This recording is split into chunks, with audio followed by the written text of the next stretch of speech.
गाजीपुर के मरहद थाना अंतर्गत भौरहा भागमपुर दुधवा ग्राम सभा के शहीद विनोद राजभर को 30 नवंबर 2019 को लेह लद्दाख में ड्यूटी के दौरान बर्फबारी में दबकर शहीद हो गए थे। उनके घर गाजीपुर के बीएसपी सांसद अफजाल अंसारी पहुंचे और परिजनों से शिष्टाचार मुलाकात की। आपको बता दें, इस दौरान परिजनों ने उनसे सरकार द्वारा घोषित सुविधाओं को अब तक न दिए जाने की शिकायत की और अपनी परेशानी बताई। अफजाल अंसारी ने परिजनों से मिलकर उनके दुख सुख को साझा करते हुए मीडिया से बात की और सरकार पर व्यंग्य करते हुए कहा कि इस सरकार पर क्या टिप्पणी की जाए, अब तो चला चली की बेला है। शहीद के परिवार को 2 साल से अब तक न मिल पाने वाली घोषित सुविधाओं की बात करते करते सांसद अफजाल अंसारी सरकार को मंदिर और महंगाई तक घेर डाले। सर, आज शहीद विनोद राजभर के आप घर पे आए हैं। सर, अनिल राजभर द्वारा जब शहीद हुए थे, उन्होंने तमाम तरह के वादे करके गए, लेकिन सरकार द्वारा अभी तक एक भी वादे को पूरा नहीं किया गया। इस पे सर आपका क्या कहना है? देखिए, हम उस पर टिप्पणी नहीं करना चाहते कि माननीय मंत्री जी कब आए और उन्होंने क्या कहा, क्योंकि मैं नहीं था। अब उनके वादे को पूरा न करने के लिए जवाबदेह वो हैं।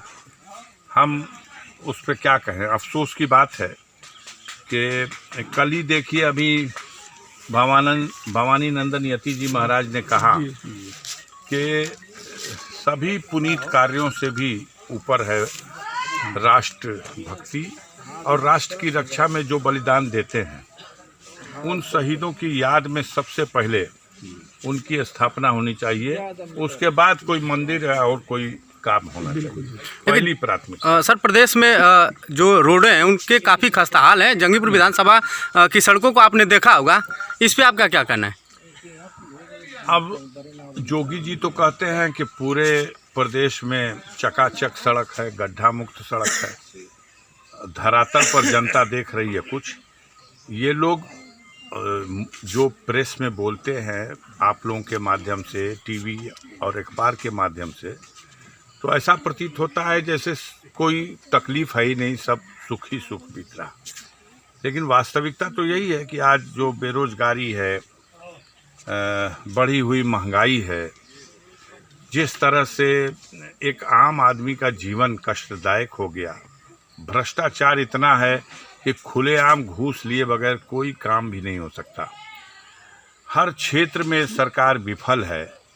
250 रुपये लीटर सरसों का तेल है, गैस का सिलेंडर फ्री कह करके दिया और 1000 रुपया अब लग रहा है उसको भरवाने के लिए। कोई गरीब भरवा नहीं पा रहा। पहले जो पेंशन मिलती थी गरीबों को, वृद्ध लोगों को, विधवाओं को, पेंशन बंद कर दी गई। हर तरह की असुविधा, डीजल और पेट्रोल के दाम आसमान छू रहे हैं। सरकारी संपत्तियों को, सरकार की संपदा को यह लोग रोज बेच रहे हैं। गांव घर में ये कहा जाता है कि कितना कामयाब है कोई वारिस, उसकी पहचान ये है कि उसने अपने पूर्वजों द्वारा बनाई गई धरोहर को कितना सजो कर रखा। उस पूत को क्या कहा जाएगा जो अपने तो कुछ नहीं बनाया, लेकिन पूर्वजों के समय से जो बना हुआ है उसको वो लगातार बेच रहा। एयर इंडिया बेच दिया, रेल बेच रहे हैं, सड़कें बिक रही हैं, LIC का शेयर बेच दिया। क्या बचा? तैयारी है BSNL को, MTNL को बेचने की। तमाम स्कूलों को प्राइवेट हाथों में देने जा रहे हैं। उनकी ये सोच है, ये सरकार दिल्ली की हो या लखनऊ की, कि सरकार के माध्यम से जो कार्य, कल कारखाना या जो भी व्यवस्था, जो भी विकास का कार्य हो रहा, सब में बहुत कमी है। और बिरला, टाटा, डालमिया, सिंघानिया, धीरू भाई अंबानी और छदन लाल, मदन लाल, जितने देश के बड़े बड़े पूंजीपति हैं, यह जो काम कर रहे हैं वो बड़ा अच्छा कर रहे हैं। सोच का फर्क है। इसलिए सरकारी उन कंपनियों को जो इन्होंने बनाया तो नहीं, बेच रहे हैं। है।